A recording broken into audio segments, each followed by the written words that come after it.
বিরতির পর স্বাগত। এবার সন্দেহের জেরে স্বামীর হাতে ধারালো অস্ত্র দিয়ে রক্তাক্ত এবং মৃত্যু হলো স্ত্রীর। ঘটনা উদয়পুরের হোলাক্ষেত স্কুলপাড়া এলাকায়। জানা গেছে, মহকুমা পুলিশ আধিকারিক নির্মাণ দাস, আরকেপুর থানার ওসি বাবুল দাস, গর্জিফাড়ি থানার ওসি শিবশঙ্কর ত্রিপুরা, উদয়পুর মহিলা থানার ওসি ইমলি নন্দী সহ পুলিশের একটি বিশেষ টিম ঘটনাস্থলে পৌঁছায়। হোলাক্ষেত স্কুলপাড়া এলাকার বাসিন্দা কমল দাস তার স্ত্রী শিবানী দাসকে বিভিন্ন বিষয় নিয়ে কেবল সন্দেহ করত বলেই অভিযোগ করলো এলাকাবাসীরা। এবং শিবানী দাসের পরিবারের তরফ থেকে সাংবাদিকদের জানানো হয় যে শিবানীর স্বামী ওই ঘটনাটি ঘটিয়েছে। পুলিশ পুরো ঘটনাটি এই মুহূর্তে একটি রিপোর্ট নিয়ে তদন্ত শুরু করেছে এবং ময়নাতদন্তের জন্য গোমতী জেলা হাসপাতালে নিয়ে যাওয়া হয় সেই মৃতদেহ। পরিবারের মধ্যে নেমে এসেছে শোকের ছায়া, এলাকা জুড়ে চাঞ্চল্য। তবে বলা হচ্ছে যে সন্দেহের জেরেই স্বামীর হাতে ধারালো অস্ত্রের আঘাতেই মৃত্যু হয়েছে এই গৃহবধূর। সে বিষয়ে গৃহবধূর পরিবার পরিজন, অন্যদিকে পুলিশ আধিকারিকের কি বক্তব্য পরপর শোনাচ্ছি। আমার বোনের বাড়িতে আসছিল, হে বাজাইতে গেছে, কেউ বাড়িতে ছিল না। রাত্রে 10টার সময় ফোন করছে, রিং করছে, ধরছে না। সন্ধ্যার সময় বলে আমার বোন দিয়ে কথা হয়েছে ফোনে। তারপরে কি দেখছো, হে সকালবেলা ওই হেরা ভাই ঘুমাইছে, 8টার সময় দেয় এনে হয়ে যাচ্ছে। এরপরে হে চিল্লা চিল্লি ডাক দিয়ে কইতেছে মারো তো কাটতে লাগছে। কি এমনি কাছে বাকিতে এটা তার স্যার আমরা কইতে না, আমরা বাড়ি ঘরে আসছিলাম না, আমরা বাড়ি না, আমরা টেপা নিয়ে বাড়ি। হে দেখছে প্রথম স্যার। কি মনে হয় ঘটনাটা? আমরা সন্ধ্যা হে স্বামী কাটছে স্যার, হ্যাঁ স্বামী ঘটনা করছে। তাহলে স্বামী তার উপর মানে এই ধরনের এমন আরো 2বার নিচ্ছে স্যার।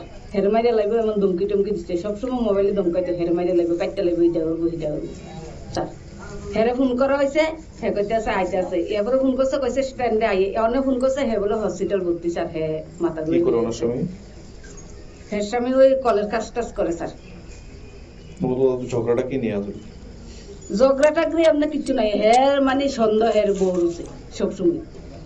কি নিয়ে সন্দেহটা কি নিয়ে আসলো? এটা তো হেরা স্বামী স্ত্রীর ভিতরে স্যার, আমরা কইতে পারি না। তো আপনার কি হয়? আমার বই নয় স্যার। যিনি মারা গেছে ওনার নাম কি? শিবানী দাস।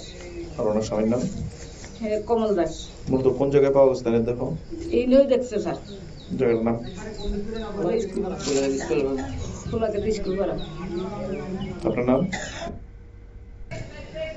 আজকে সকাল ভোর 6:30 নাগাদ আমাদের কন্ট্রোল রুমে খবর আসে যে গর্জি হোলাক্ষেত এলাকায় একটি ক্ষেতের মধ্যে একটি বডি পাওয়া গেছে। তো খবর পাওয়ার সঙ্গে সঙ্গে আমরা ওসি গর্জি ওপি, ওসি আরকেপুর পিএস এবং এডিশনাল এসপি গোমতী স্যার এবং আমি এসডিপি উদয়পুর স্পটে অ্যারাইভ করি। তারপর বডিটা দেখে আমাদের সাসপেক্ট হয় যে ধারালো অস্ত্রের আঘাত রয়েছে। তো সাসপেক্টেড টু বি মার্ডার। তারপর আমরা মোবাইল ফরেন্সিক টিমকে খবর দিই এবং গোমতী ডিস্ট্রিক্ট ডগ স্কোয়াডকে খবর দিই। তারপর প্রিলিমিনারি ইনকোয়ারি হয়। এখন বডিটাকে আমরা মর্গে পাঠাচ্ছি পোস্টমর্টমের জন্য। মূলত কাউকে কি শনাক্ত করা গেছে এখন পর্যন্ত? এখন তদন্ত চলছে, বাকিদের সবই তদন্ত সাপেক্ষে।